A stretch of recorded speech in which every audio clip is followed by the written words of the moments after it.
Kamaru Usman has something special about him that has allowed him to dominate the UFC welterweight division and climb to the top of the pound-for-pound rankings. Usman explained how fighting isn't about anger but control, and one of the few times he fought angry was against Colby Covington at UFC 245. Now in the other fight where I was angry is when I fought Covington for the first time. That was the MAGA dude that was running around. He made it pretty much race-related, and in that fight, it didn't matter where I went before the fight. I went to Saudi Arabia, Dominican Republic. They ain't even speak English. Like, you must kill this guy. You must, everywhere. Jamel Hill went to war at UFC Vegas 59 against Thiago Santos, emerging victorious with a fourth-round TKO victory. While the win will undoubtedly propel him into the contenders' circle at light heavyweight, he still has critics that don't feel like he's got the body of a real light heavyweight.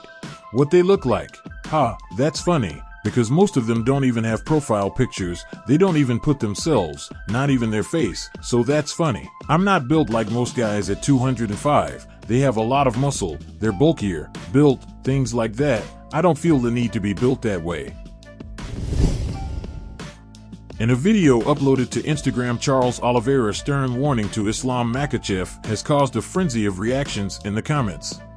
They're being arrogant, and that's what will kill them. The arrogance from their manager, former fighters, their arrogance will kill them. If they think they're going to come here and think this is a joke, I'm going to tell you one thing. No one will ever hit me harder than life has hit me. I escaped a heart condition. Doctors told me I would never fight or doing anything sport-related, but I became the UFC champion. UFC 279 will be headlined by a welterweight clash between promotional veteran Nate Diaz and surging contender Khamzat. The pay-per-view event will take place at the T-Mobile Arena in Paradise, Nevada, on September 10th. Chael Sonnen feels that the fight card for the event is underwhelming. I do not know a single human that's on the card. Why is that? A pay-per-view with no number one contenders bout and no championship match. If they lose their main event, you lose the entire event, which would come back to what I was going to say about Jorge Masvidal. To put him in that position, Jorge appears to be wanting to fight and he's not getting one. Masvidal is a massive star and he's not getting matched up. Josh Thompson recently gave his take on how the upcoming middleweight title fight between Israel Adesanya and Alex Pereira will turn out at UFC 281. The last stylebender is all set to defend his middleweight title belt against Alex Pereira at the main event of UFC 281. Josh Thompson expressed his excitement for the matchup on a recent podcast. This is going to be a great fight. I think Izzy is going to try to get maybe one takedown. Somewhere in there he will mix up a takedown, I think in the clinch. Maybe he'll drop down on the legs, he can get a takedown. If he doesn't, I think he comes back up, but he will attempt, I think, one takedown. And I won't be surprised if Alex tries one himself. I won't be surprised if both of them threaten the takedown. I'm not saying either one of them are going to get it. They both suck at wrestling, so maybe. I don't think it's gonna happen, but it does make for a really good fight. On a recent interview, Usman talked in depth about getting choked out in his only UFC loss, when mentioning a pre-fight meeting with the Florida Commission about how fighters would be suspended for 6 months if choked unconscious.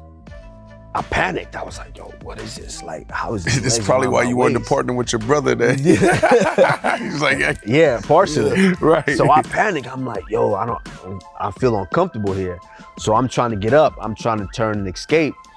And he done climbed up my back already. Boom, now he on my back. Body triangle. He looking for the choke. And I'm standing up with him. He's a backpack right now. I'm standing up with him. And he's so tall, his feet can still touch the ground, but he on my back. And I'm just like, I don't know what to do here. And for the first time for a long time, I was just out of answers. I didn't know what to do. So I'm like, okay, maybe I should go back down to the floor, but nah, he on my back.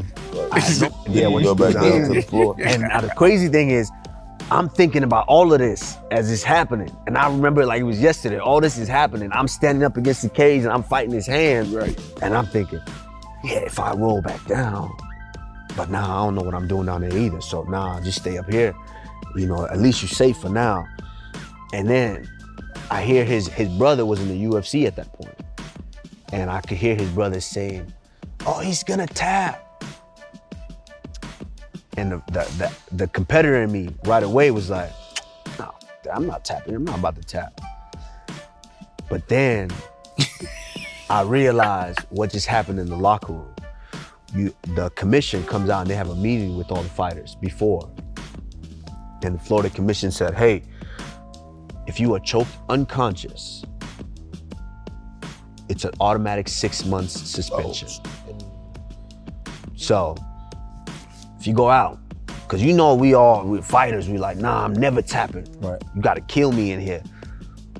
But if you go choked unconscious, it's automatic 6 months suspension. This fight, I'm making $1,500. No work, no. So yeah, I ain't gonna be eating for a while if I don't tap right now. Yeah. And then it's like, there's no way, I have no idea how to defend myself right now. So I gotta tap. Wow. I wasn't as tired, but now his brother's still screaming, he's gonna tap.